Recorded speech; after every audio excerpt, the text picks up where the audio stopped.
কথা মেয়ের বাপ যদি এসে কয় যে তুই কয় টাকা বেতন পাস কি কবু নি? 10,000।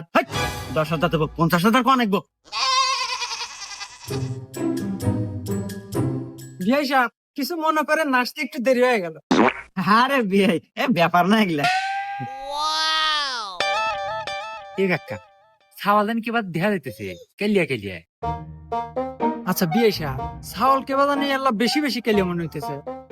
আরে বিয়ে সাহেব এটা কথা কইলেন, হ্যাঁ, ছেলে মানুষের কি সাদা কালো হয়? তারপরে যদি আবার এই সাইলের থাকে ওই লেখা সরকারি চাকরি, তাহলে আর নাগে কি?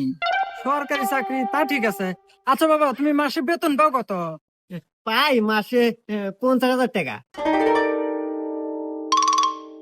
মাসে 50,000? কি রে এখন না খারাই গেছো, যা তাড়াতাড়ি বক্স দিয়ে বিয়া ফাইনাল। তুই বেতন পাস 50,000, মাসে আমার কাজে না দিস 10,000, আর 40,000 টাকা কাক দিস।